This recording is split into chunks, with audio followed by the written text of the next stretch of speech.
আসসালামু আলাইকুম, স্বাগত জানাচ্ছি আরটিভি সন্ধ্যার সংবাদে। আপনাদের সঙ্গে আছি আমি ফারজানা তানি এবং আমি সৈয়দা সাদিয়া বেনাজির।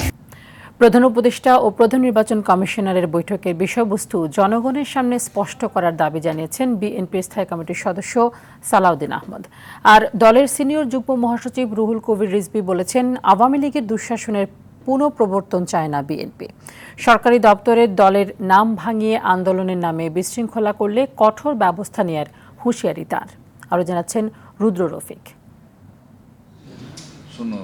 গুলশানে নিজ বাসভবনে সাংবাদিকদের সঙ্গে সমসাময়িক বিষয় নিয়ে মতবিনিময় করেন বিএনপির স্থায়ী কমিটির সদস্য সালাউদ্দিন আহমদ। কি বিষয়ে আলাপ হলো, কি বিষয়ে বৈঠক হলো? প্রধান উপদেষ্টা ও সিইসির মঙ্গলবারের বৈঠকটি জাতির সামনে উপস্থাপন করার দাবি জানান তিনি। সবাই এখন আমরা ধারণা করে নিচ্ছি মাননীয় প্রধান উপদেষ্টা হয়তো তার মেসেজটি প্রধান নির্বাচন কমিশনারকে জানিয়েছেন ফেব্রুয়ারি 2026-এর প্রথমার্ধে রমজান শুরু হওয়ার আগের সপ্তাহে নির্বাচন অনুষ্ঠানের জন্য প্রস্তুতি গ্রহণের বিষয়ে।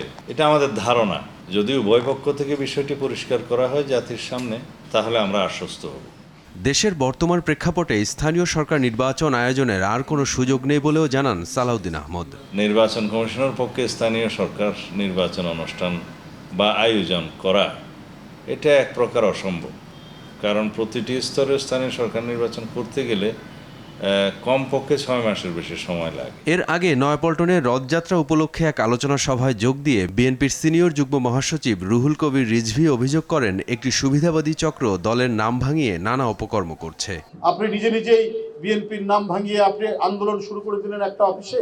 বিভিন্ন ক্ষেত্রে বিভিন্ন ডিপার্টমেন্টে এই ধরনের একটা সুবিধাবাদী গোষ্ঠী, একটা চক্র, তারা নানাভাবে বিভ্রান্ত করার চেষ্টা করছে। এদিকে নিউ মার্কেট থানা যুবদলের উদ্যোগে বৃক্ষরোপণ কর্মসূচিতে যোগ দিয়ে বিএনপির আন্তর্জাতিক বিষয়ক সম্পাদক ব্যারিস্টার নাসির উদ্দিন আহমেদ অসীম বলেন, গণতন্ত্রের ভারসাম্য রক্ষায় প্রয়োজন জনগণের ভোটাধিকার প্রতিষ্ঠা করা। গণতন্ত্রের পথে আমরা যাত্রা শুরু করব, কিন্তু সংস্কার কিংবা চূড়ান্ত বিচারের দোহাই দিয়ে কেউ যদি জনগণকে তার সেই অধিকার থেকে বঞ্চিত করেন, তাহলে নিঃসন্দেহে বাংলাদেশের পরিবেশ কোনোদিন ভালো হবে না।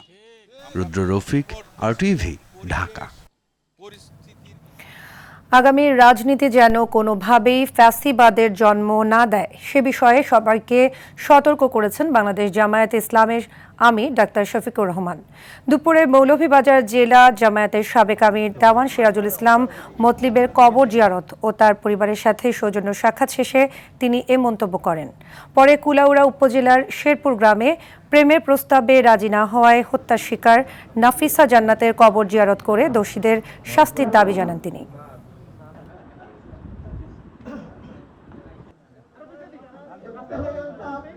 দোয়া করেন রাজনীতি বাংলাদেশের যেন স্বচ্ছ হয়, সুন্দর হয়। আগামীর রাজনীতিটা যেন আবার ফেসিবাদের কোনো জন্ম না দেয়, বরঞ্চ জনপ্রত্যাশা যেন পূরণ হয়। এই ব্যাপারে রাজনৈতিক দল যারা আছেন তারা যেন সত্যিকার অর্থে মুখে যেভাবে বলেন সেইভাবে দলের স্বার্থের ঊর্ধ্বে উঠে দেশ এবং জাতির স্বার্থকে আমরা সবাই দেখতে পারি। দোয়া করবেন। সরকার ও প্রশাসনের নানা কর্মকাণ্ডে একটি বিশেষ দলকে সুবিধা দেয়া হচ্ছে অভিযোগ করে প্রশাসনের নিরপেক্ষতা প্রমাণে জাতীয় নির্বাচনের আগে স্থানীয় নির্বাচনের দাবি জানিয়েছেন গণ অধিকার পরিষদের সভাপতি নুরুল হক নূর। রাজধানীর ডিপ্লোমা ইঞ্জিনিয়ার্সে জাতীয় ও স্থানীয় নির্বাচনে দলীয় কলাকৌশল নির্ধারণে গণ অধিকার পরিষদের বিশেষ বর্ধিত সভায় তিনি একথা বলেন। অনুষ্ঠানে 300 আসনে দলীয় প্রার্থী নির্ধারণ প্রক্রিয়া শুরুর কথা জানিয়েছেন নূর। নির্বাচন যে মাসেই হোক আপত্তি নেই, কিন্তু নির্বাচনের আগে গণহত্যার বিচারে অগ্রগতি ও সংস্কার সম্পাদন করতে হবে বলে মনে করেন গণ অধিকার পরিষদ সভাপতি। জাতীয় নির্বাচনের আগেই স্থানীয় নির্বাচনটা হওয়া দরকার, কারণ এখন এই প্রশাসন রাতে ব্যালট বাক্স ভরে না দিনের বেলায় বিরোধী দল ধরেন ভিন্ন মতের লোকজনকে কেন্দ্র ছাড়া করে নির্দিষ্ট দলের লোকের পক্ষে সিল মারে, সেটা তো আমরা বুঝতেছি না। স্থানীয় নির্বাচনের অন্তত 2-1টি ধাপের নির্বাচন সরকারকে করে প্রশাসনের ফিটনেস পরীক্ষা করতে হবে, প্রশাসনের নিরপেক্ষতা প্রমাণ করতে হবে। ঈদুল আজহার পরে 2 দফা বেড়েছে চালের দাম। মান ও জাত ভেদে 55 থেকে 95 টাকায় বিক্রি হচ্ছে বিভিন্ন ধরনের চাল। বেড়েছে মাছ, মুরগি সহ বেশিরভাগ নিত্যপণ্যের দাম। এমন পরিস্থিতিতে বাজারে তদারকি বাড়ানোর দাবি জানিয়েছে ভোক্তারা। মাহিন আরাফাতের রিপোর্টে দেখুন বিস্তারিত। বৈরী আবহাওয়াতেও ক্রেতা বিক্রেতার সমাগমে মুখর রাজধানীর কারওয়ান বাজার। নিত্যপণ্যের সরবরাহ স্বাভাবিক থাকলেও নানা অজুহাতে বেড়েছে বেশিরভাগ পণ্যের দাম।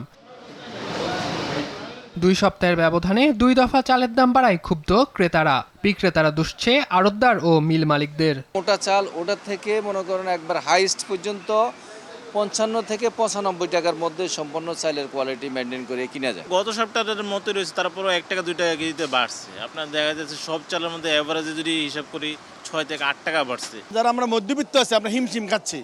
চালের দাম আগেও মাঝখানে একটু কম ছিল, এখন আবার বেড়ে গেছে। দাম বাড়ার তালিকায় রয়েছে বেশিরভাগ সবজি, মুরগি ও মাছও।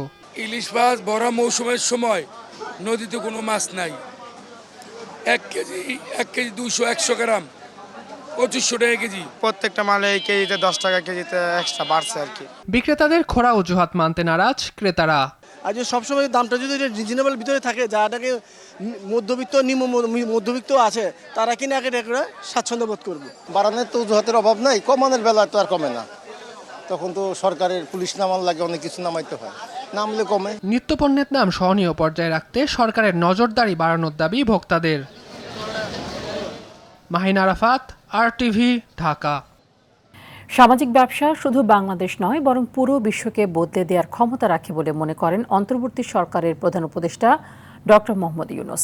15তম সামাজিক ব্যবসা দিবস উপলক্ষে সাভারের জিরাবতে সামাজিক কনভেনশন সেন্টারে 2 দিনব্যাপী কর্মসূচির উদ্বোধনী অনুষ্ঠানে যোগ দিয়ে কথা বলেন তিনি। 38টি দেশের 180 জনেরও বেশি বিদেশি প্রতিনিধি সহ 1000-এরও বেশি অংশগ্রহণকারী এই অনুষ্ঠানে যোগ দেন। বিস্তারিত আলবান খানের রিপোর্টে। সামাজিক ব্যবসার সাথে সংশ্লিষ্ট বিশ্বের 38টি দেশ থেকে আসা অংশগ্রহণকারীদের নিয়ে সাভারের জিরাবই সামাজিক কনভেনশন সেন্টারে 15তম সামাজিক ব্যবসা দিবস উপলক্ষে 2 দিনব্যাপী অনুষ্ঠানের উদ্বোধন করেন প্রধান উপদেষ্টা ডক্টর মোহাম্মদ ইউনূস। বিশ্বব্যাংকের সাবেক প্রেসিডেন্ট, বাংলাদেশে নিযুক্ত জাতিসংঘের আবাসিক প্রতিনিধি সহ সকল ব্যক্তিরা তাদের অভিজ্ঞতার কথা তুলে ধরেন।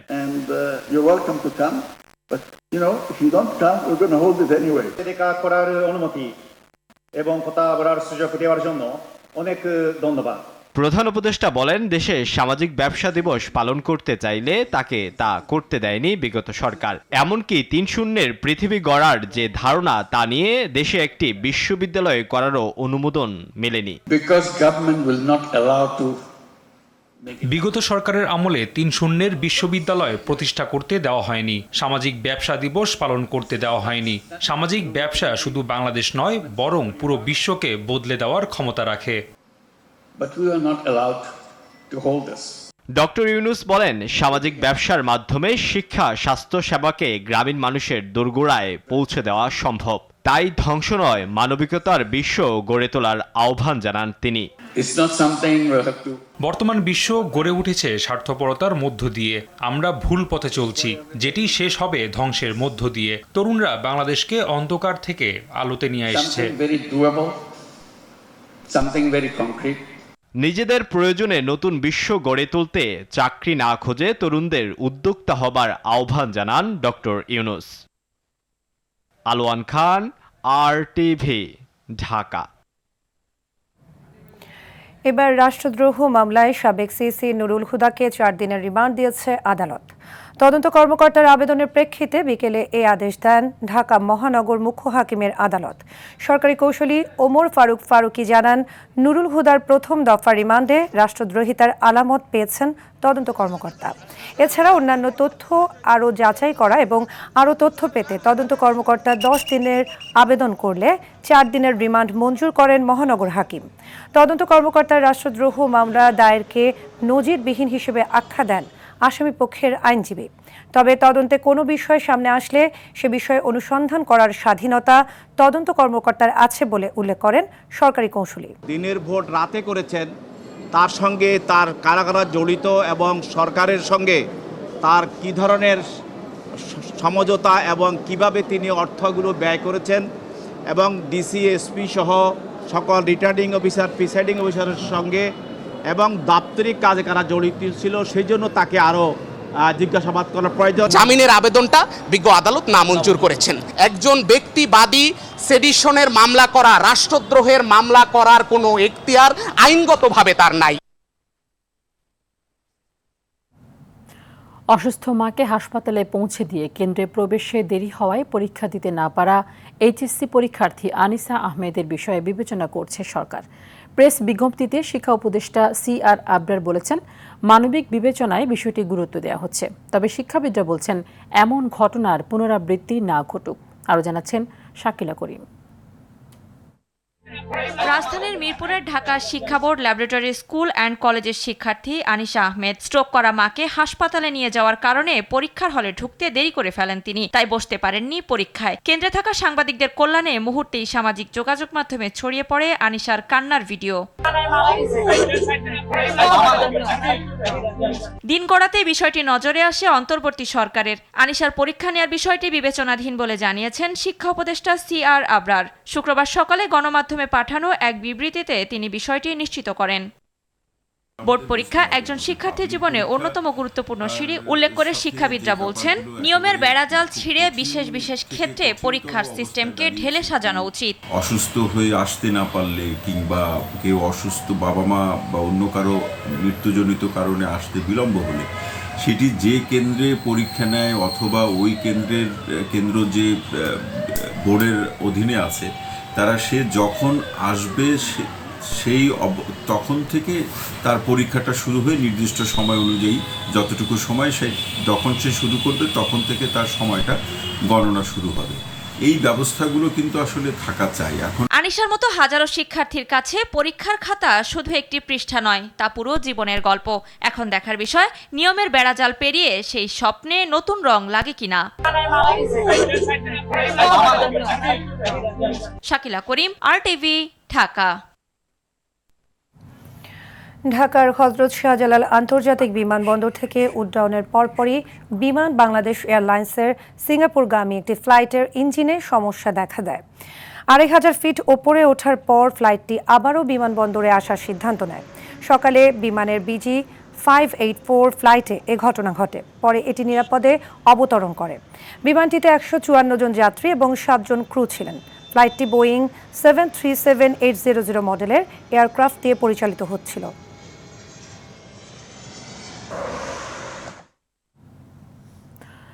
দেশে গেল একদিনে করোনা ভাইরাসে আক্রান্ত হয়ে কারো মৃত্যু হয়নি, তবে আক্রান্ত হয়েছেন 19 জন। এবছর করোনায় প্রাণ হারায় 19 জন, আর মোট আক্রান্ত হয় 518 জন। চিকিৎসকরা জানিয়েছেন, এবার করোনার ওমিক্রন ভ্যারিয়েন্টে বেশি আক্রান্ত। এই রোগ থেকে বাঁচতে স্বাস্থ্যবিধি মেনে চলার পরামর্শ চিকিৎসকদের। জনস্বাস্থ্য বিশেষজ্ঞদের মতে, করোনা প্রতিরোধের প্রস্তুতি অপ্রতুল। ঢাকায় টেস্ট হলেও ঢাকার বাইরে কিট সংকটে টেস্ট হচ্ছে না। দীপ্ত চন্দ্রপালের রিপোর্টে বিস্তারিত। আবারও চোখ রাঙাচ্ছে করোনা। দিন দিন বাড়ছে আক্রান্তের সংখ্যা। কোভিডের বুস্টার ডোজ টিকা নিয়েও আক্রান্ত হচ্ছে অনেকেই। মহাখালী DNCC হাসপাতালে করোনা পজিটিভ হয়ে চিকিৎসা নিচ্ছে 10 জন রোগী। চলতি মাসে এই হাসপাতালে করোনায় মৃত্যু হয়েছে 3 জনের। চিকিৎসকদের মতে, করোনার ওমিক্রন ভ্যারিয়েন্টের 3টি ধরন পাওয়া যাচ্ছে। LP এটা 8.1, LP 8.1, এটার সংখ্যা 38%। আরেকটা আছে NB 1.8.1, এটা 37%। আর আরেকটা ভেরিয়েন্ট হলো XFG, এটা হলো 8%। সাধারণত আমরা দেখছি যে এই 3টা ভেরিয়েন্ট দিয়ে আমাদের এবারে করোনা আক্রান্ত হচ্ছে। শিশু ও করোনার সঙ্গে যারা অন্য কোনো জটিল রোগে আক্রান্ত তারা বেশি ঝুঁকিতে বলে জানান এই চিকিৎসক। ডায়াবেটিক পেশেন্ট, তার করোনা হলো। একজন হার্ট ডিজিজের পেশেন্ট, তার করোনা হলো।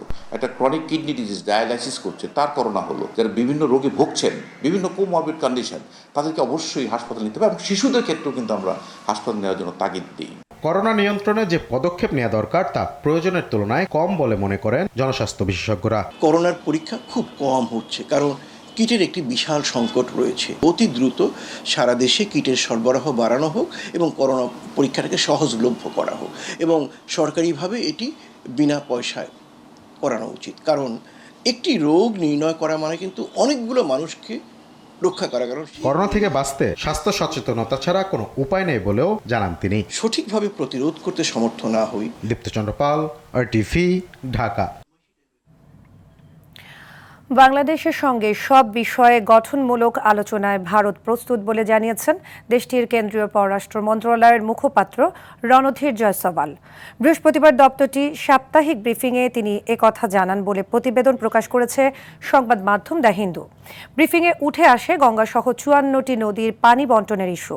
বিষয়টি সমাধানে দুই দেশের নদী কমিশন কাজ করছে বলে জানান জয়সওয়াল। পাশাপাশি সংশ্লিষ্ট রাজ্য সরকার ও প্রতিনিধিদের সঙ্গে আলোচনা করে এ বিষয়ে কেন্দ্রীয় সরকার করণীয় ঠিক করবে বলেও সাংবাদিকদের বলেন তিনি।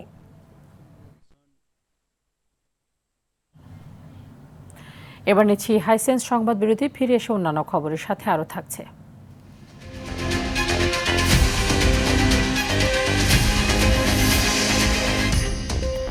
রাজধানীতে অবৈধ মাদক সীসার রমরমা ব্যবসা, বিক্রি চলে প্রকাশ্যে, গ্রহণকারীদের হার্ট অ্যাটাক সহ মরণ ব্যাধির শঙ্কা।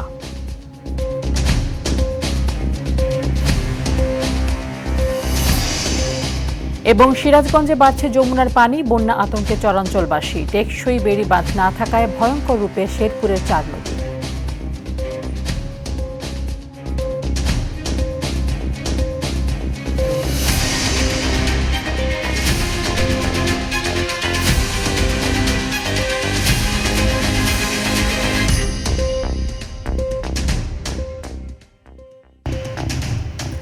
সন্ধ্যা সংবাদ দেখছেন আরটিভিতে, সাথে আছি আমি ফারজানা তানি এবং আমি সৈয়দা সাদিয়া বেনাজির। আইনের তোয়াক্কা না করে রাজধানীতে প্রকাশ্যে চলছে অবৈধ সীসা লাউঞ্জ। বারের অনুমোদন থাকলেও মানছে না মাদকদ্রব্য নিয়ন্ত্রণ অধিদপ্তরের নিয়মাবলী। চিকিৎসকরা জানান এসব মাদক গ্রহণে হতে পারে হার্ট অ্যাটাক সহ নানা মরণ ব্যাধি রোগ। আর বিশেষজ্ঞদের দাবি, প্রশাসনের কিছু অসাধু কর্মকর্তাকে ম্যানেজ করেই চলছে এসব সীসা বার। মেহেদি হাসান সুজনের ক্যামেরায় মাদক নিয়ে দীপ্ত চন্দ্র পালের ধারাবাহিকের আজ শেষ পর্ব। রাজধানীর বনানী এই এলাকার 11 নম্বর রোড এবং আশপাশে গড়ে উঠেছে রেস্টুরেন্টের নামে অবৈধ সীসা লাউঞ্জ। সন্ধ্যার পর যেখানে চলে উঠতি বয়সের নারী পুরুষের আনাগোনা। প্রশাসনের নাগের ডগায় সেলসিয়াস, সিগনেচার, 32 ডিগ্রি সহ বেশ কিছু সীসা লাউঞ্জ চলছে এই এলাকায়। রেস্টুরেন্টের ভেতর আলাদা আলাদা কক্ষে সীসার পাশাপাশি চলে মদ পানও। ক্রেতা ছাড়া প্রবেশের অনুমতি মেলে না কারো। ক্যামেরা নিয়ে তো ঢোকা অসম্ভবই। এমনকি সাংবাদিকের উপস্থিতি টের পেয়ে অনেকেই বন্ধ করে দেয় প্রতিষ্ঠান। কি উপরে কি হয়? সীসা লাউঞ্জ? Restaurant sir. শুধু সীসা লাউঞ্জই নয়, রাজধানীর বারগুলোতেও চলছে অনিয়ম। শুধু পারমিটধারীদের কাছে মদ বিক্রির কথা থাকলেও মানা হচ্ছে না তা। চিকিৎসকরা জানান এসব মাদক গ্রহণে হার্ট অ্যাটাক সহ শারীরিক ও মানসিক সব ধরনের ক্ষতি হয়। আপনার উচ্চ রক্তচাপের কারণে আপনার স্ট্রোক হতে পারে। এছাড়া আপনার শিরাগুলো যেগুলো রক্ত চলাচল করে, সে শিরা ধমনীগুলো শুরু হয়ে যেতে পারে, শুরু হয়ে সেখানে রক্ত চলাচল বিঘ্নিত হতে পারে। প্রশাসনের অসাধু কর্মকর্তাদের যোগসাজশেই এসব সীসা ও মদের বার চলছে বলে মনে করেন সচেতন মহল। সব বার এই আইনের কমপ্লায়েন্স কিন্তু মানে না। দুর্নীতিগ্রস্ত সমাজ এবং দুর্নীতিগ্রস্ত প্রশাসনের সহযোগিতা ছাড়া কেউ মাদক ব্যয়ের ব্যবসা করতে পারে না। মাদক নির্মূলে আইনশৃঙ্খলা বাহিনীকে আরও তৎপর হওয়ার দাবি জানান তারা। দীপ্ত চন্দ্র পাল, আরটিভি, ঢাকা। খুলনার রূপসা ও মহানগরীর হরিণটানা থানা এলাকায় গুলি করে ও জবাই করে দুজনকে হত্যা করেছেন সন্ত্রাসীরা। বৃহস্পতিবার রাতে পৃথক দুটি ঘটনায় এ হত্যাকাণ্ড ঘটে। পুলিশ জানায়, শীর্ষ মাদক ব্যবসায়ী সোহাগের বাড়িতে অভ্যন্তরীণ দ্বন্দ্বের জেরে সন্ত্রাসীদের গুলিতে সাব্বির নামের এক যুবক নিহত হয়। এ সময় গুলিবিদ্ধ হয় মিরাজ ও সাদ্দাম নামের আরও দুজন। অন্য ঘটনায় খুলনা মহানগরীর হরিণটানা থানা এলাকায় বাবলু দত্ত নামের এক বালু ব্যবসায়ীকে জবাই করে হত্যা করেছে সন্ত্রাসীরা। এদিকে বাগেরহাটের মোরেলগঞ্জে খাল থেকে 3 সন্তানের জনক ভাসমান মরদেহ উদ্ধার করা হয়েছে। শরীয়তপুরের সখীপুরেও ডোবা থেকে অজ্ঞাত এক তরুণীর লাশ উদ্ধার করেছে থানা পুলিশ।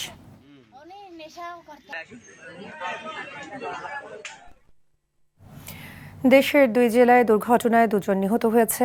ঢাকা মাওয়া এক্সপ্রেসওয়ের মাওয়ামুখী লেনে মোটরসাইকেল চালক নিহত হয়েছে। এক্সপ্রেসওয়ের সিরাজদিখান উপজেলার কুচিয়ামোড়া ব্রিজের ওপর এ দুর্ঘটনা ঘটে। শ্রীনগর ফায়ার সার্ভিসের স্টেশন অফিসার দেওয়ান মোহাম্মদ আজাদ হোসেন জানান, ভোরে একটি দ্রুতগামী মোটরসাইকেল নিয়ন্ত্রণ হারিয়ে এক্সপ্রেসওয়ের মাওয়ামুখী লেনে চলন্ত একটি পিকআপ ভ্যানের পেছনে সজোরে ধাক্কা দেয়। এতে ঘটনাস্থলেই মোটরসাইকেল চালকের মৃত্যু হয়। ঝিনাইদহের কালীগঞ্জে ট্রেনে কাটা পড়ে যুবক মেহেদি হাসান নিহত হয়েছেন। সকালে মোবারকগঞ্জ রেল স্টেশন ইয়ার্ডে মালবাহী ট্রেনের নিচে পড়ে মৃত্যু হয় তার।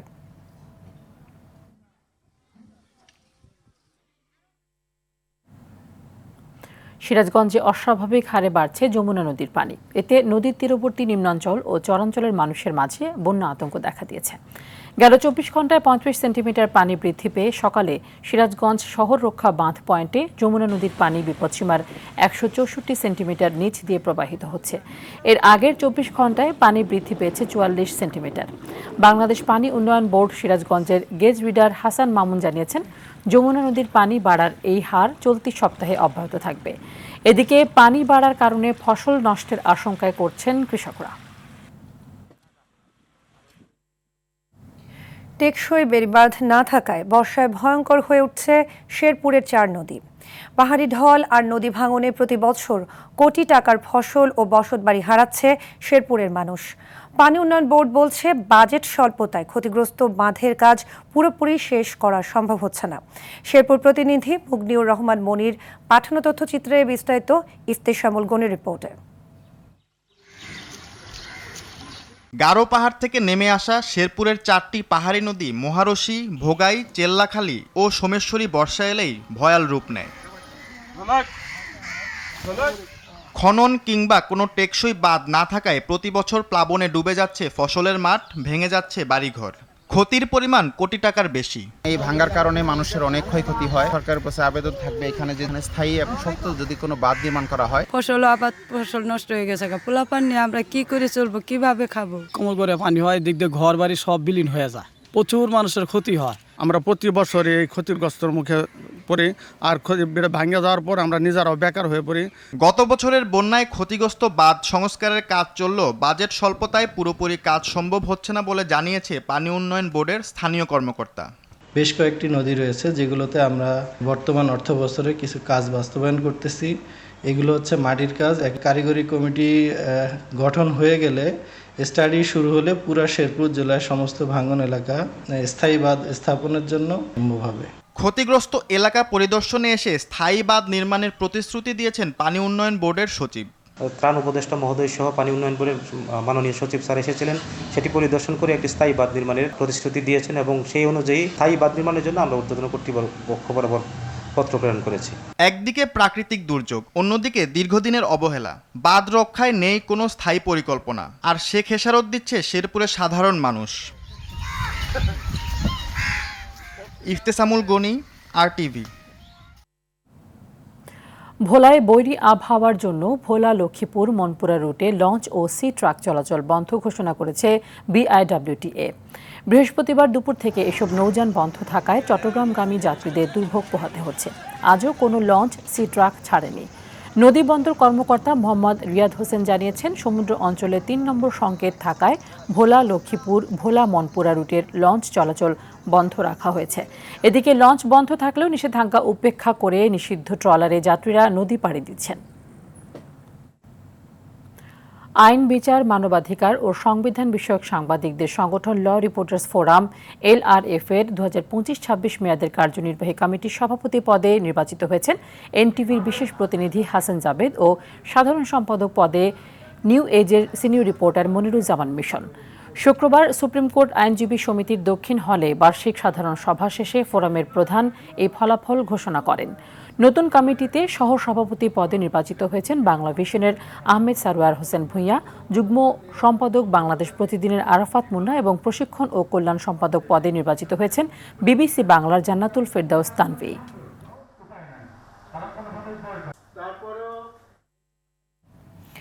বাংলাদেশ বাসপা কমিউনিটির আয়োজনে ফল উৎসব অনুষ্ঠিত হয়েছে। শুক্রবার রাজধানীর একটি কমিউনিটি সেন্টারে সকাল থেকে এই উৎসব শুরু হয়। এতে বিলুপ্ত প্রায় দেশি বিদেশি বিভিন্ন ফল প্রদর্শন করা হয় এবং আগতরা ইচ্ছে মতো ফল খাওয়ার সুযোগ পায়। আয়োজক ও দর্শকরা জানান, নিজেদের জন্য ফল খাওয়ার পাশাপাশি শিশুদের বিভিন্ন দেশি ও বিদেশি ফল চেনানোই এ আয়োজনের মূল উদ্দেশ্য। এএফসি নারী এশিয়ান কাপ বাছাই পর্ব সামনে রেখে প্রথম দিনের অনুশীলন করেছে বাংলাদেশ নারী ফুটবল দল। মিয়ানমারে পা রাখার পর বৃষ্টির বাধায় বুধবার অনুশীলন করতে না পারলেও বৃহস্পতিবার ইয়াঙ্গুনের ট্রেনিং ফিল্ড 1-এ নিজেদের ঝালিয়ে নিয়েছেন আফিদা শামসুন্নাহাররা। আগামী 29 জুন বাহরাইনের বিপক্ষে ম্যাচ দিয়ে এশিয়ান কাপ বাছাই পর্ব শুরু করবে বাংলার মেয়েরা। এরপর 2 জুলাই স্বাগতিক মিয়ানমার ও 5 জুলাই তুর্কমেনিস্তানের বিপক্ষে খেলবে বাটলারের শিশুরা। সেশন ছিল মাঠে, তো সবাই খুবই মনোযোগ দিয়ে আমরা প্র্যাকটিস করেছি। কোচ যেভাবে আমাদেরকে দেখাচ্ছে এভাবেই করতেছি। সবাই মোটামুটি ফুরফুরে মেজাজে আমরা ভালোই ট্রেনিং করছি আজকে। এই বৃষ্টির মধ্যে আর কি ট্রেনিং, আমাদের যে অ্যাক্টিভিটিসগুলো আছে আমরা এটা মাঠে প্রপারলি করেছি আর আলহামদুলিল্লাহ সবাই সুস্থ আছে, ভালো আছে। রাজনৈতিক প্রতিহিংসার শিকার হয়ে দীর্ঘ 18 বছর আন্তর্জাতিক ম্যাচ থেকে বঞ্চিত বগুড়ার শহীদ চান্দু স্টেডিয়াম। একসময় দেশসেরা উইকেটের খ্যাতি থাকলেও বর্তমানে স্টেডিয়ামটির আউটফিল্ড, গ্যালারি সহ সব অবকাঠামোয় ধরেছে মরিচা। উত্তরবঙ্গবাসীর চাওয়া প্রয়োজনীয় সংস্কার করে আবারও যেন ভেন্যুটিতে ফেরানো হয় আন্তর্জাতিক ম্যাচ। শাহাদাত জামানের তথ্যচিত্রে রাফি আমিনের রিপোর্ট। বগুড়ার শহীদ চান্দু স্টেডিয়াম মাঠে প্রবেশ করতেই দৃষ্টি কাড়বে সবুজ ঘাস, মাঝে উইকেটটাও চোখে পড়ার মতো। কিন্তু বাস্তবতার দেখা মিলবে শ্যাওলা পড়া গ্যালারিতে নজর গেলেই। অথচ ক্লাইভ লয়েড, ওয়াসিম আকরাম, জয়া বর্ধনে সহ দেশি বিদেশি অনেক বিখ্যাত ক্রিকেটারের কাছে এই মাঠই কিনা ছিল দেশসেরা। 2003 সালে তৎকালীন প্রধানমন্ত্রী বেগম খালেদা জিয়া শহীদ চান্দু ক্রীড়া কমপ্লেক্সের ভিত্তিপ্রস্তর স্থাপন করেন। এরপর এখানে অনূর্ধ্ব 19 বিশ্বকাপের ম্যাচও অনুষ্ঠিত হয়। 2006 সালে আইসিসি স্বীকৃতি পাওয়ার পর ভেন্যুটিতে একটি টেস্ট ও 5টি ওয়ানডে ম্যাচ হয়, যেখানে শ্রীলঙ্কার বিপক্ষে প্রথম জয়সহ 4টি ওয়ানডে জেতে বাংলাদেশ। অথচ দেশসেরা ফ্র্যাঞ্চাইজি টুর্নামেন্ট বিপিএল ও টাইগারদের আন্তর্জাতিক ম্যাচগুলো সীমাবদ্ধ কেবল ঢাকা, সিলেট ও চট্টগ্রামে। শুধু রাজনৈতিক প্রতিহিংসায় 1.5 যুগ ধরে বঞ্চিত বগুড়া। ফ্যাসিস্ট সরকার থাকার সময় কিন্তু এখানে কোনো প্রকার কোনো ডেভেলপমেন্ট বা উন্নয়ন এখানে হয় নাই, দীর্ঘদিন জরাজীর্ণ অবস্থাতে চলে গেছে। অথচ এই মাঠ থেকেই উঠে এসেছেন মুশফিকুর রহিম, শফিউল ইসলাম, তাজিদ তামিম ও তৌহিদ হৃদয়রা।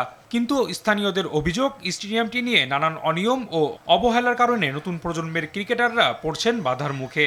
অযোগ্য লোক যখন কোনো যোগ্য দায়িত্ব পায় সেই জায়গাটা অযোগ্য হয়ে যায়, ক্রীড়াবিদরা আর ক্রীড়াঙ্গনের থেকে সরে আসবে। এই জন্য বগুড়ার ছেলেপেলে খেলার থেকে বিমুখ। মাঠটিতে আবারও আন্তর্জাতিক ম্যাচ আর 4 ছক্কার উন্মাদনা দেখার অপেক্ষায় উত্তরবঙ্গবাসী। দ্রুতই স্টেডিয়ামটির জৌলুস ফিরিয়ে আনতে বিসিবির কার্যকর পদক্ষেপ চায় জেলা ক্রীড়া সংস্থা।